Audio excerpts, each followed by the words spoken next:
Hello, storytellers, storytelling around. I want to talk about FTLRPG. I'm just going to like run through some stuff. I have now this is the print is kind of off. The graphics are messed up on this cover, but I've got now I'm doing a hardbound print, and I'm doing a test run with Amazon, and I'm doing a test run with Drive-Thru, and I'm trying to get that finished for the Kickstarters. But this is the rule book, and then this is the first campaign book, which is 2 sort of sectors in the galaxy, chock full of battle maps and characters and different sectors that can go visit and explore as a Christian missionaries in space. I just want to show you how actual simple this game is. I think it's very simple. I'm a 45-year GM, so I could be skewed, biased, and of course I designed the game, but I just want to go through it because I'm just going to go through it over and over and over because I'm excited about it. I've been playing on my YouTube channel here. You can see all the playlists of all the different campaigns I've been doing with Christians and having a great time doing For the Lord RPG, Dark Ages, Apocalypse, and the Christian Space one. The Christian Space one is probably the most longest campaign run one that I have on there. I am running actually a Dark Age one that's smaller, and then I'm doing an Apocalypse one, which I just finished up with a pastor and his 2 sons, which was really great. And I hope to edit it and clean it up because I've had lots of audio problems, and then upload it. But I'm telling you, man, getting kids to say the gospel, getting you and me to say the gospel. I mean, I play the pagan, so and working on that, drilling it and getting it into our psyche to be evangelists again, because Christians, we sort of aren't really evangelists anymore. I mean, I think there's a big revival going on right now that I'm not part of in the around and then the stadiums and stuff that I've been seeing on Instagram. It's been pretty awesome, but I'm trying to do sort of a wake up in the RPG culture. Anyway, let me go to the game because that's just what I do. All right, so this is For the Lord, the Dark Ages, and this one is the Apostles of the Epoch, and this one is the Christians of Space one, which is the same book here. I want to talk about real quick the concept of a Christian RPG, and that's here on the left. Let me move that over so you can just see that part. No need to play God or Jesus or the Holy Spirit, okay, in this game, in a Christian role-playing game. And I'm saying this like if you just want to Christianize your role-playing games, if you want to steal my ideas and then incorporate it into your favorite RPG, fine. That's fine. But we need to be evangelists as Christians and stop playing pagans. We need to stop playing pagans. I know you guys want to have fun, but you can have fun with this. The thing is that D&D and all these other games, they're teaching you to be pagan. They're giving you that mindset. Oh, I'm going to do good. I'm going to save people. That's not Christianity. Christianity is the gospel. And they're getting you to worship these other gods in the games. I'm not like a satanic panic or whatever, but still, I'm just talking about the ground level, you and me, common sense. Get into the psyche of our Christianity as much as you can. And role-playing games is about, sitting in a movie theater or watching a TV is not the same. To me, it's like, whatever, watch whatever. But you're actually active in the role-playing game. You're active, you're actively talking, you're actively socializing, fellowshipping. And it is a ministry. It really is. I mean, it can be a ministry.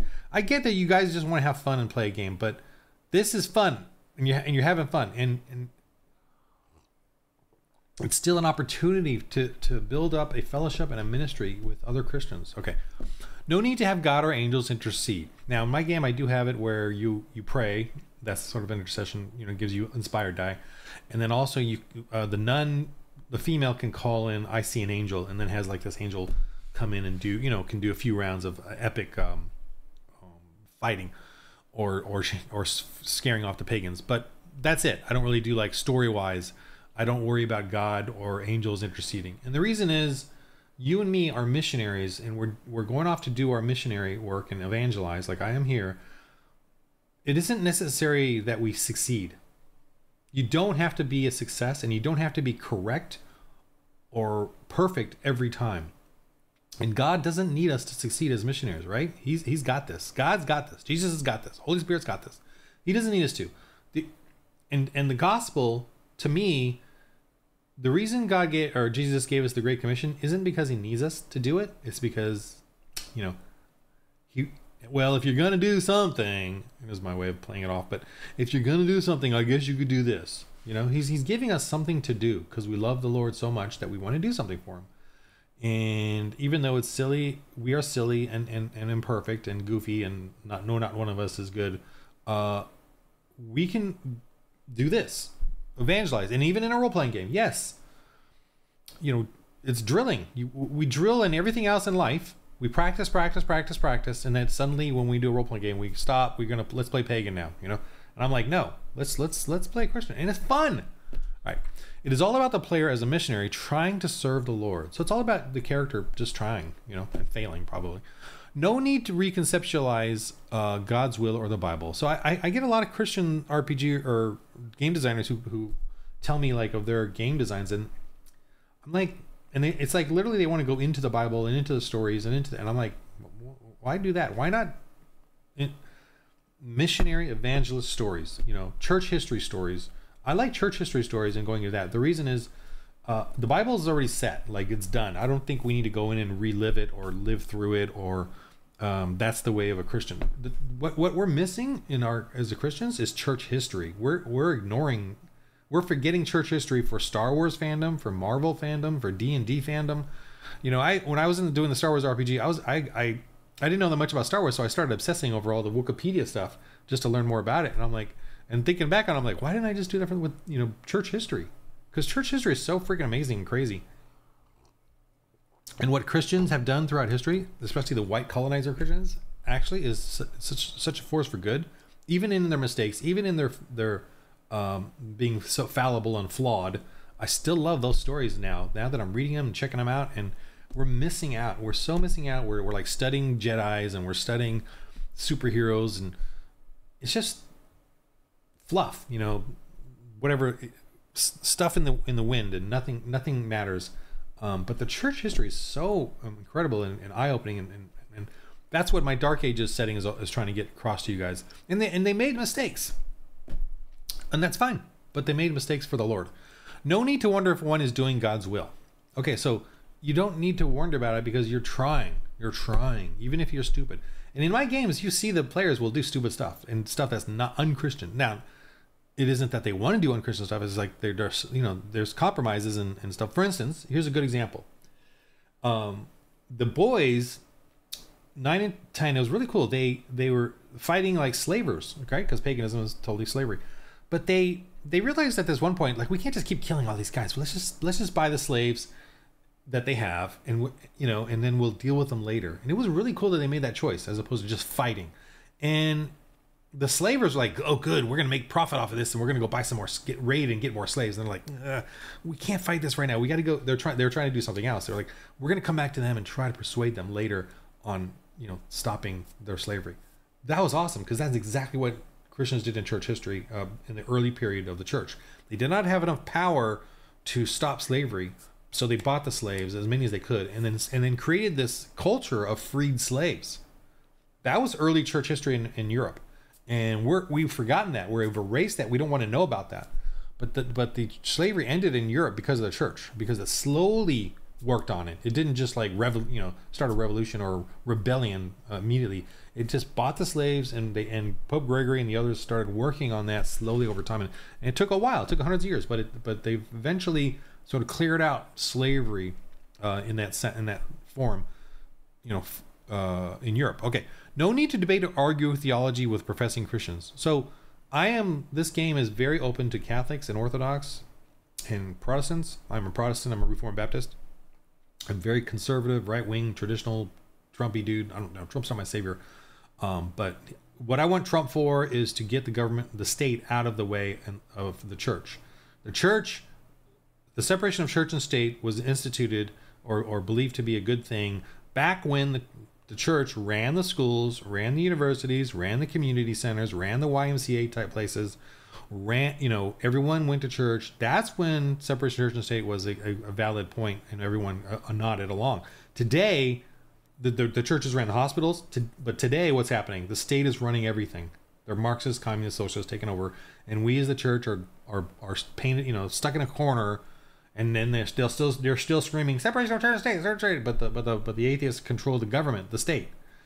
So that's the problem. we as the church are not evangelists anymore. We're trying to be nice and get along. That's what my problem is. We are not. The church needs to retake ground.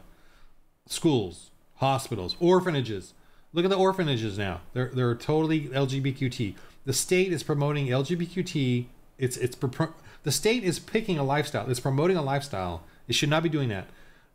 Because now if you're a pagan atheist, absolutely the state should be promoting lifestyles. I absolutely agree with you. If you're an atheist, if you're a secularist, if you're a Democrat, and you believe the state should be picking a lifestyle, a religion, a belief system, you're absolutely right. We as the church, though, don't believe the state should be picking a lifestyle, blah, blah, blah, because that is evil. The state is a very scary, tyrannical type of system that's required. We need it for law and order. We need it for the borders. We need it for, but for it to choose the lifestyle and the mind, what you think and what you believe, that becomes a horrible tyranny. So we as a church are against that. Anyway, don't get me started. The entirety and complete instructions of how we should roleplay is the New Testament. So the New Testament, as you all know, the first 4 are the Gospels. Then there's the Acts, which is sort of the history of the starting of the church, and Romans, good explanations of the church or whatever. But then after that, or all the different letters are letters to different churches and how they should follow out their faith, right? As the churches were being built, those were all letters. Ephesians, Corinthians, whatever. I can't even remember them all, even though hardcore Christian. I don't have that kind of. But anyway, Timothy, right? Anyway, you know what I mean.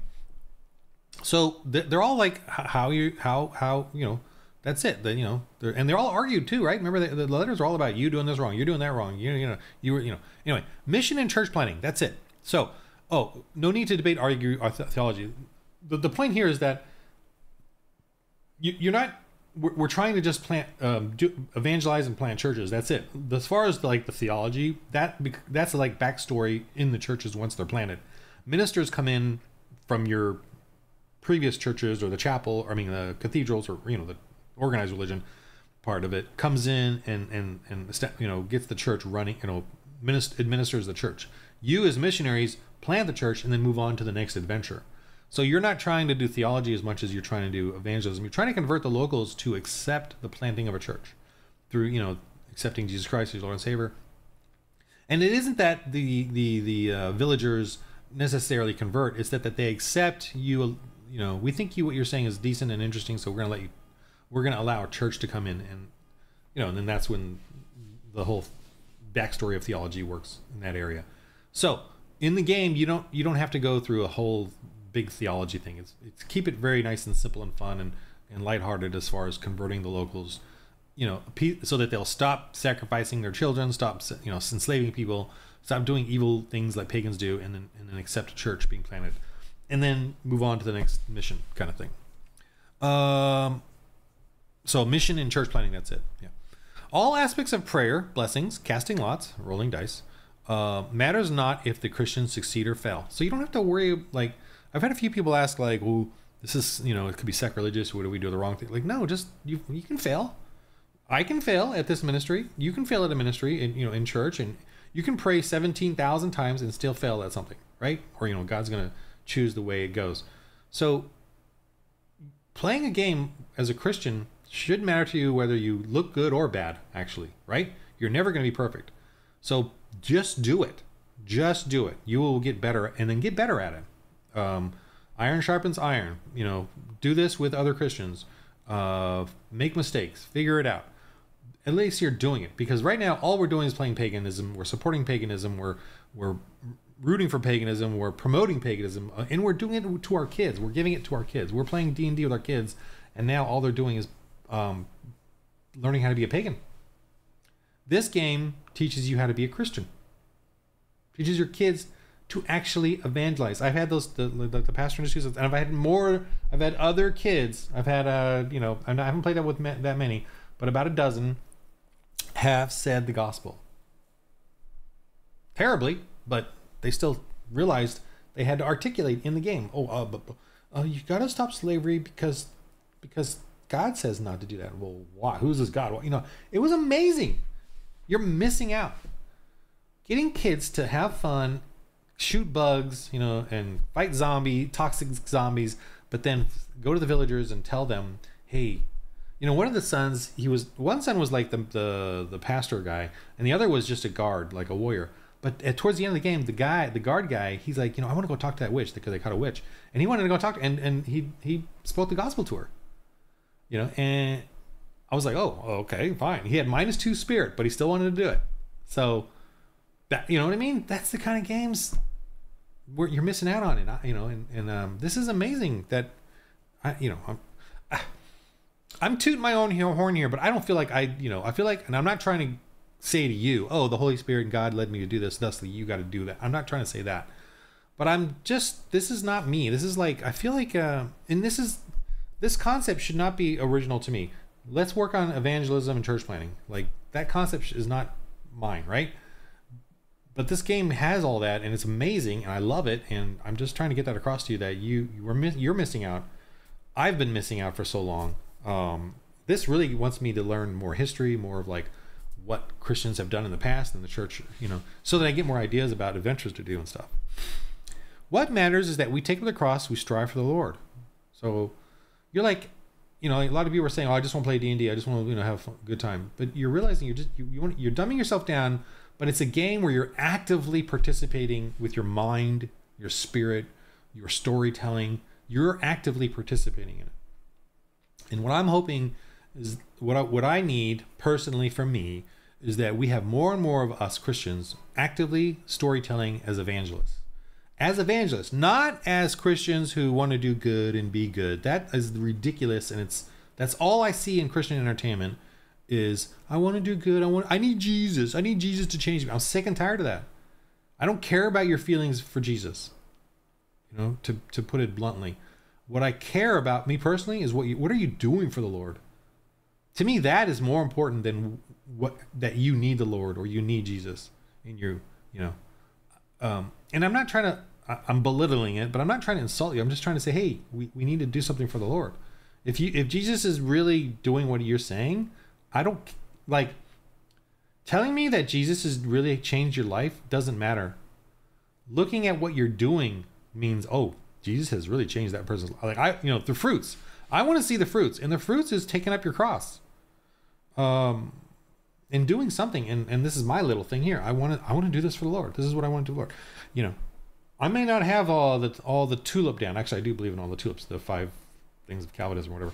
But let's just say I only believe in 4 of the 5 tulips. You know, I don't care. Like, or you let's say you only believe in 3 of the 5 tulips. You know, the Calvinist points. I don't really care. Are you doing something for the Lord? What are you doing for the Lord? You know, that's what I care about. Anyway, mission, evangelism, rebuking, getting believers to repent, fellowship, planning a church is all that matters. So, you know, I want to, you know, we need to do some rebuking in the real world. The witches are claiming a renaissance in the last 10, 15 years. You know why? Because we're not rebuking them. We're going along to get along and play the pagan games. We need to rebuke. I mean, granted, some of us are doing it, but not enough. Not enough. And on ground level, the Bible Belt is a little scary. You know, I've seen some documentaries of like YouTubers going on through the Bible Belt, and there's like, and I've been to a couple places, but I feel like the Christianity there isn't as strong as you and I think it is, right? It's not that strong. There's a lot of drug problems. There's a lot of tattooy, piercing people out there. With their attitudes that don't go to church. There's a lot of not rebuking going on around, you know, and I think that needs to change. We need to get back to rebuking sin. Anyway, what are we talking about here? Oh yeah, we're talking about the game. Okay, so this is my thing that, you know, you can play a role-playing game and do all those things. You know, I kind of went off on that, but let's just go to making a character, because making a character is the best way to explain this game's mechanics. Making a character is very simple. I'm telling you, it's so simple. You pick kind of a clergy, a holy knight, a warrior priest, a mercenary soldier, patron lady, rogue, scout, and it gives you sort of what you want to use to start off with. That's it, though. As far as the character classes go, there's not a stupid roadmap. You know, like in D&D has this roadmap of what you're going to be doing. I really don't like that. You, as a player, need to explore your environment and your character to become the character that you want it to be. I want you, like, you're like, I don't know what to do. Good. That's exactly the player I want. Someone who doesn't know what to do. Because that's the true hero's journey. You start off with, you start off with a bit of talent, and then you don't know what to do. And that's how the story starts. And when you start start picking skills and start upgrading your skills and your traits and stuff, it's based off of your immediate adventuring experience. That's the way you should be playing a hero's journey. It should not be this roadmap of things you got to get to and get these next bonuses and abilities and things that are listed on this roadmap created for you, which is pretty much the what do you call it when the GM, see, I'm going dumb and old, railroads you. When a GM railroads you, right? Everyone's, oh, GM railroads you. Well, D&D railroads you, right? It's, you're a barbarian. This is your railroad. You're stuck on this path of character things. And they're so obsessed with that now. It's so like voluminous, the amount of railroading characters are railroading with their character classes. I know everybody loves it. They love to read through them. They get excited about the next upgrade, but that's not real. That's a railroad. The GM doesn't even have to railroad you. You're being railroaded by D&D. You're being told exactly what to do and how to play the character. Whereas in my game, you start off as you can start off as a mercenary soldier, and by the 10th or 15th session or whatever, 5th session, you could be turning into a cleric because you realize you want to start preaching. And that's true for the world. You could start off as a little sad monk, with a lot of spirit, and then you turn into a warrior because you realize you need to protect people and fight. And the most awesome thing of all is that I have women playing as women. Yeah. They do not swing battle axes. I mean, they can, but they're going to be at disadvantage. I'm really ticked off about that too, that women are not allowed to play women in D&D. The women are being erased. You're just being told to play like a man. That is so ridiculous. And they all call me the sexist, because I'm trying to treat women exactly the way women want to be treated, truthfully, and the way they play and the way their physical parameters are. And they do have inherent talents that men don't have, or inherent focuses like mothering, taking care of, cleaning and cooking. Yes, those are like, the pagans in the secular world want to belittle those things, but those things are essential to the game. If you can get taken care of and cook, and fed well, you're going to have a better game. Like the character, you're going to have inspired die. You're going to be ready to fight. You're going to be, in my real life as a medieval armored combat dude, I need my wife there to help me. Otherwise, I don't want to do it anymore. I've had 72 injuries or, health failures that my wife has taken care of me. And she's had one big cancer that I sort of took care of her. But I've had like 72 injuries, laid out, gout injuries, all kinds of crap. I'm way better now, but and she's had to take care of me, and that's real, and amazing and adventurous. And they don't in these D&D games, they just erase the woman. We don't need the woman. We'll just make you a man. Okay, so making a character is very easy. You split up, you allocate the +3, +2, +1, 0, -1, -2 to the 6 traits. And these correlate to D&D as far as like the D20 system. You put those numbers in there based off of the character here. You look at the character and it tells you, Holy Knight, you have prowess and spirit are your main traits. Your vitality, which is your hit points, is very easy. Men are 6 plus the prowess and plus a D6. That's how you start off. Women are 3 plus prowess plus a D4. In the Apocalypse and the Christians of Space, it's similar. But it's basically the men use a D6 and the women use a D4. And then if you want to upgrade more, you spend glory points and can roll another D6 or another D4. But yes, women have weaker vitality than men. They don't have the same strength, and vitality really has to do with exhaustion and not real wounds, but exhaustion and pain and bruises and cuts. It's minor things that you can quickly heal up between sessions or between fights and stuff. So spirit is here. You then can, I should probably move weapons below defense, but whatever. I'll move over down to defense. Defense is just 12 plus your awareness. Okay. Plus a shield and a helmet. So you have to get your gear. So yeah, actually, let me get the gear. Then we'll do this defense part. You get your weapon. You pick out your weapons. You pick out your gear. Now your gear is 2 heavy, 3 medium, and 4 light. That's your basic burden. If you add extra gear, you get some burden penalties. But here's your gear. You just start off your basic weapons, your armor down here, down at the bottom here, and then your types of gear you want to carry. There's heavy gear, medium gear, light gear. This is and these all have sort of their how they help the game, right? How you help your playing the game. There's some extra rules here.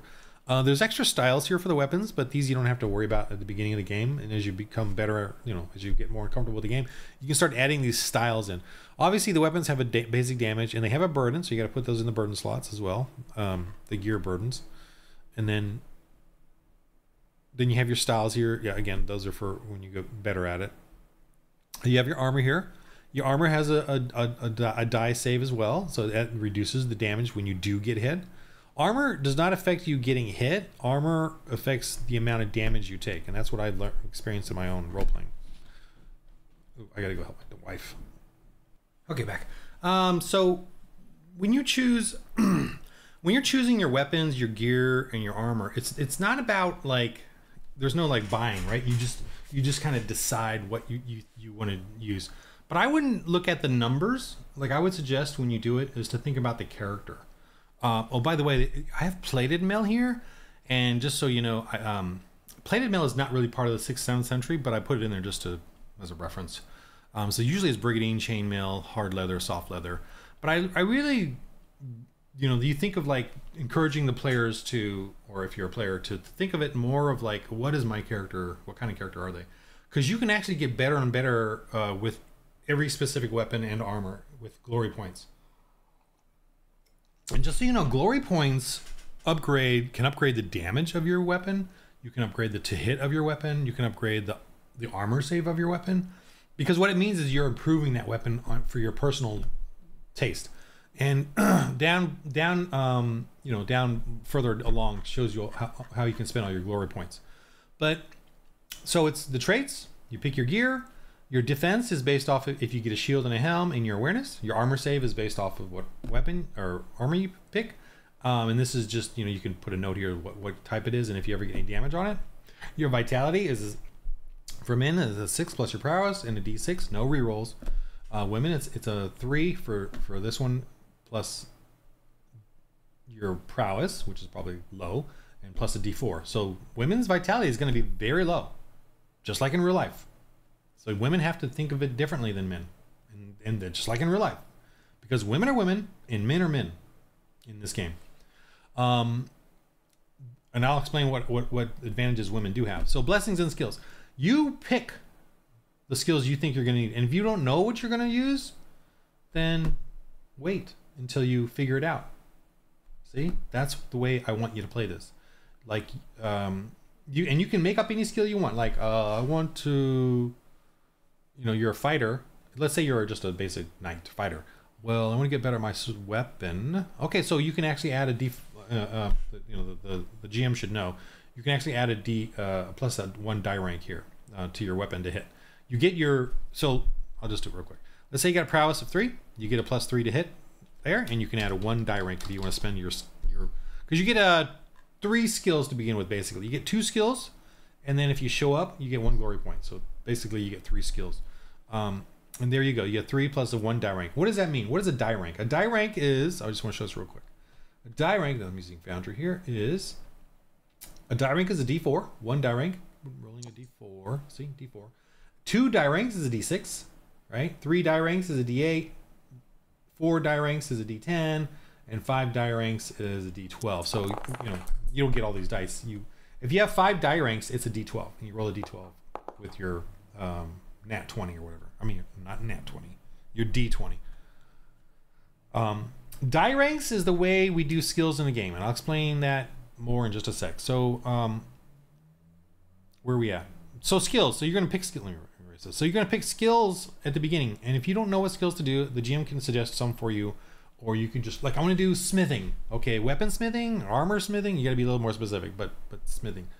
You can get a die rank in that. You can get a die rank in cooking. You can get a die rank in sneaking. You can whatever skill you want to come up. Persuasion, intimidation. Intimidation, by the way, I use prowess for that. And it says it here under the traits, right here. Prowess is added to, to hit with a melee weapon, not damage, just to hit, added to one's vitality total, used for physical actions, enduring pain, and for intimidating others. Women cannot go above a 4 in this trait. Yep, that's my meanness as far as this goes. Awareness is for aiming, perceptions, noticing things, avoiding things, and adds to the defense of 12. Savvy is one's interest and proclivity for sneaking, stealing, picking locks, distractions, disguise. Actually, I should take out sneaking because that's probably more for awareness. But no, I'm gonna leave it there. You can do either one. And I'm very open to that too. Like, you can do different traits. I should probably say that in the rules. I probably don't say that. I probably should have a section where I really go into like skills and describing them and then how the GM uses them. I know I don't have that, but anyway, it's just something you gotta learn. I needed to write something like that. Anyway, this equals spirit. This equals your faith points for blessings, courage, enduring pain, preaching, and being able to sense and resist evil.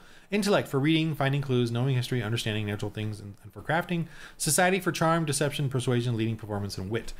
Okay, I'm going to say this. In Dungeons & Dragons, there are skills in it that you have. There's specific skills like insight and what's the other ones? Anyway, there's all these skills in Dungeons & Dragons. There's like 12 of them or whatever they are. I, as a DM, evolved my own homebrew where I would use usually one or two of the different skills for the same role, like the character would ask for something. I remember there's like a gymnastic one and a athletics one, like athletics and then something else. It's not gymnastics, it's something else. But I would interchange that, and so that's kind of what I'm doing here with my traits. So I don't need to write that rule out because it's not even in D&D, but yet I did it, and I did it because, you're trying to discern as a GM and as a player what to use for the dice rolls, and you're going to come up with that as you go along naturally, normally. And I did with D&D when it did not say, there was no rule there that said that, and so that's why I don't have it in here. That's probably my thinking there or process. But you can upgrade almost everything in here. Oh, faith points is your spirit plus a skill as well. You can actually add a die rank to your faith points. What are faith points? That's what you spend to do blessings. Bless, heal, protection, and those are based off of die ranks too. Everything's based off of die ranks. I'm going to discuss die ranks with you real quick. Oh, by the way, real quick, this is that's the Dark Ages. Here is the Apocalypse one. Same character sheet. Just a little more, just different font. Same character sheet, same character creation. The gear here has guns, modern stuff. And very similar heavy, medium, and light gear here on the side. You got tools, and it all works out exactly the same. So you could literally have your cleric be transformed into multi-universe into an APOC game. Christians in space, same thing. Let me go down to the character sheet. That's not the character sheet. Where's the character sheet? What did I miss? Oh, down here. Character sheet, same thing, exactly the same. It's very awesome. A little more room for weapons. Another one. Gear here. You got your cool modern armor. Here's the cool modern gear. Weapons. There you go. Got some low tech wasteland and high tech sci-fi. Same rules. So very cool. I was gonna go to die ranks. So die ranks are really awesome. I love die ranks. It's something new to me. What die ranks are is here. You see the dice here. You roll your d20 plus your trait, and you get a die rank. So whatever the die rank is will equate to the dice, like what dice you're going to use for the bonus. And so for skills, I'm just going to use D&D terms. Magic items for blessings, for high ground, for a light shining, on the area. Whatever the advantages are, they all combine.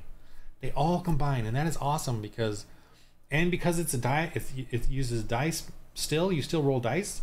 You don't get overpowered, right? In D&D and in most games, you get like a +1 sword. You get like a +3 sword, then you get a +4, +2 blessing, and then you get a +2 ring of to hit. You end up with like +7, +12 or +15, and it's a constant number. So there's never a fun range to it. And you get overpowered really quickly in Dungeons & Dragons and most other games. That's why they have this stupid cap at 10th level stuff. You know, like, this only goes to 10th level, this only goes to 20th. And, of course, between 10 and 20, it gets nutso, gonzo, what goes on. But in my game, one of the characters have over 90 glory points, and they're still at a level equal to the other players. They got really good things they can do, but they still have their vitalities low. They can still get killed pretty quickly. They're not super overpowered, but they have a lot of great things they can do and know and through their skills. But it's based off of die ranks. So let's say you gather all these die ranks together in your role, like because of your skill, your high ground, you're being blessed, you're using your inspired die. So so this one here, you got 13 die ranks. That's a lot, right? 13 die ranks. You divide it by 5. Very simple. Divide it by 5. So there's 2 remainder 3 here. 2 remainder 3. So that 2 refers to D12s, and remainder 3 is 1, 2, D8. So this person gets 2 D12s and a D8. That's their dice pool. They get to roll that along with the D20 and their trait. The D12, and the D8 is a dice pool. Keep the highest. That's how that works. Thusly, as you're getting more and more die ranks for things and lifting your character up with all these advantages, you still can roll low. You still can roll like a bad number, like this guy can roll a 3, 3, and a 4, and then his D20 could be a 4, right? And then plus his trait, so he only gets to pick the highest number here, plus the trait, plus so he only rolls like a 12 or whatever. Let's say they're all 4, 4, 4, and these are, they could be low numbers, and that's what makes this game awesome. You don't know if you're going to succeed or not, but yet because of the 13 die ranks, there is a chance for much better chance for you succeeding, and also you could explode the dice, which is kind of fun. There's 3 options here that I have for dice pools. Is if you roll a 7 or plus on any of them, you get to negate a nat 1. So if you do roll a nat 1 on your D20 and you roll a 7 plus on one of those dice, then that's negated. A 1-1 means you still get a fumble. You still get the roll success, whatever, if that's the case, but you also get a fumble. That's kind of fun. I actually haven't even had that one come into play in all these games so far, which is kind of weird. And the other one that has happened and is really exciting is the 7 plus and 7 plus. If you roll 2 of the dice that are 7 plus, the whole thing explodes and you get all those numbers. Now to hit, it doesn't matter because I don't yet have a based on how high you roll, I don't have that in the combat, but I do have that in most other rolls, which is really cool. And that's another part of this die ranks to dice pool I really love, is when they get super high numbers based on different things. So here's what that looks like. You may be rolling to get a die rank result, which is really fun and really adds a lot to the game. What this means is based on how high you roll, you will get extra bonuses and successes. Okay, and this kind of takes off some other games, but this could be, these successes could be narrative dice, they could be inspired dice that you give to others, they could be you're trying to repair something, you're trying to heal somebody, then those dice, based on how high you roll, you get those dice to then roll to heal them, for that success. Now let me explain that really quickly. Like, let's say I want to do prayer because that's the simplest. Prayer, cooking, and comforts. If you happen to do any prayer, let's get together and pray. Or I'm going to cook for you all, like the woman especially, but men can do it too. Or I'm going to give comfort to get you comfortable so you guys can get a good rest and heal up better than normal. See that all of that, those separate things, you roll, try to get super high on that. Let's say you do a prayer, you do a really good prayer, you get everyone together, you have a chapel there, you have a clergy there, you have maybe a congregation there with you, lay on hands, everyone's going crazy with the prayer or whatever. Let's say you roll a 30. Let's say 30. So how that works is 30. That's the final result. Let's say the dice explode or whatever it is. Minus 12, because 12 is the default number. Minus 12 from 30 is 18. So 18 is the result. Half of that is 9. You get 9 die ranks. So 9 die ranks you get to split amongst the party. And those are die ranks that they can use as inspired die, right? And you can spend it. They can add those to their other rolls.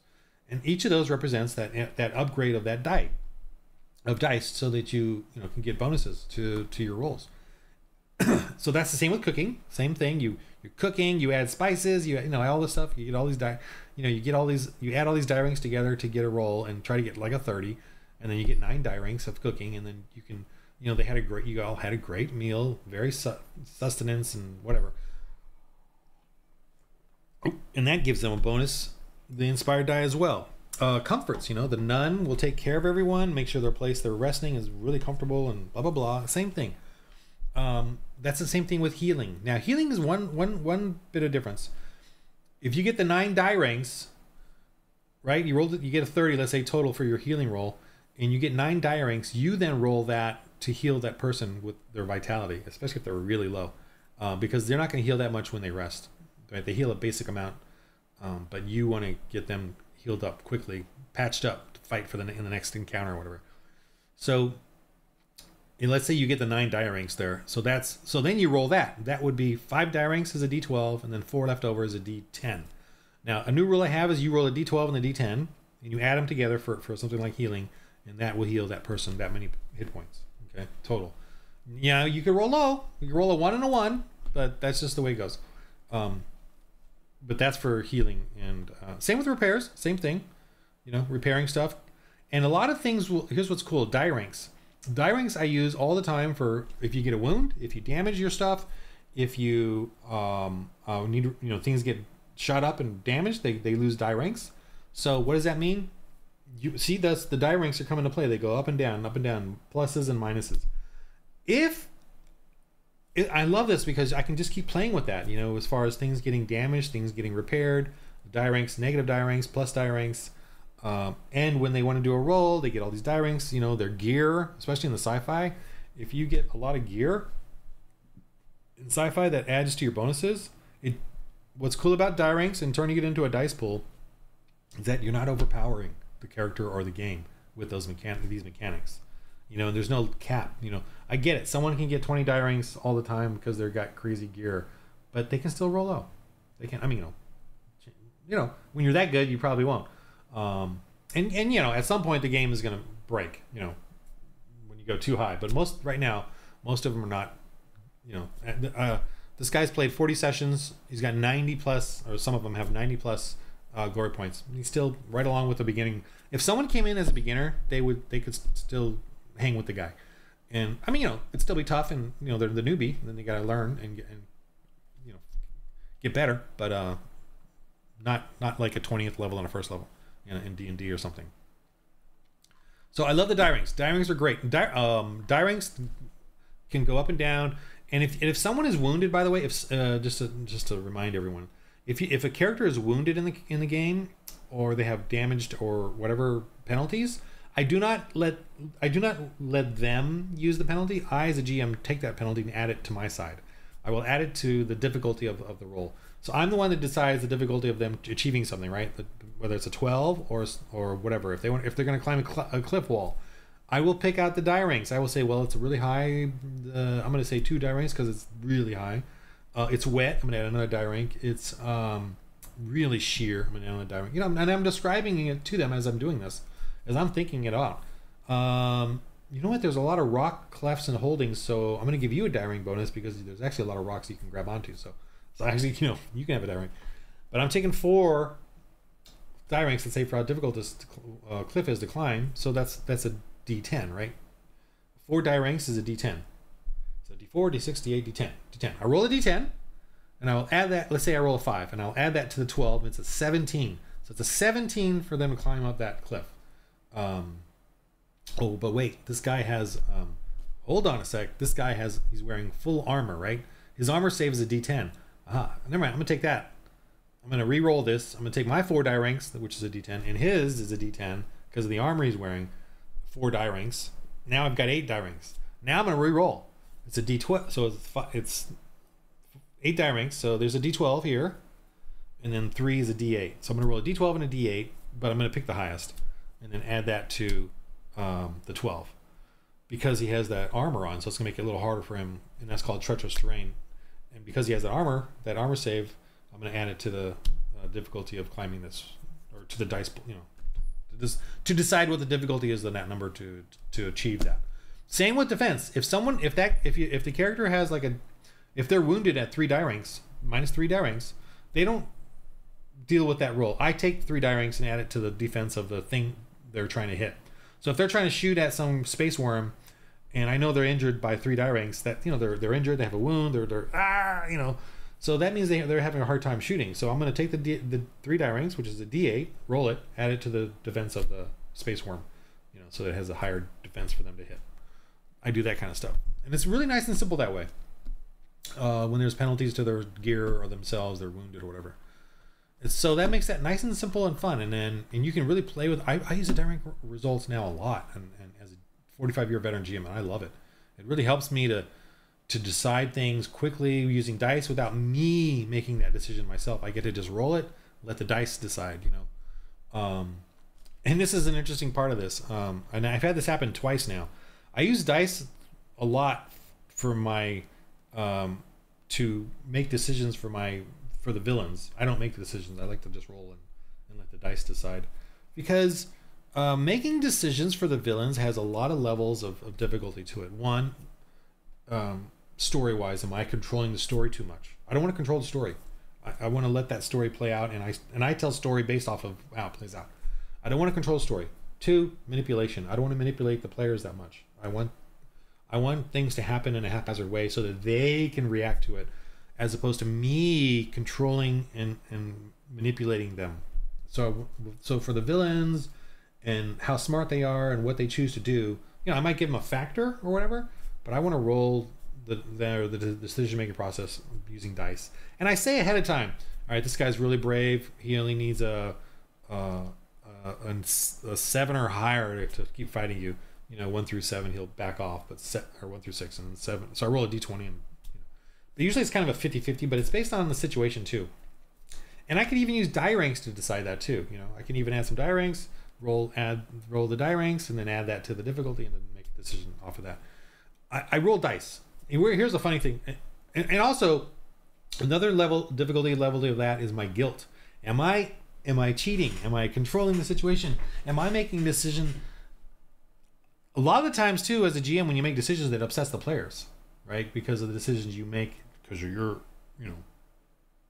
too focused in on I don't like too that I get too focused in on trying to achieve a certain goal in the game with the villains.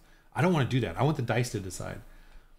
I notice too, a lot of the time when a GM makes too many decisions like that about what the villains do, players get very defensive, or what are you doing, Ron? Why are you manipulating it that much, and why are you? And it's cause for concern. And as a 45-year experienced GM, I'm telling you, I don't want to do that. I don't want to manipulate it to the point where I'm controlling how the story flows. I want them to know that I'm openly allowing random things to happen, especially with the villains.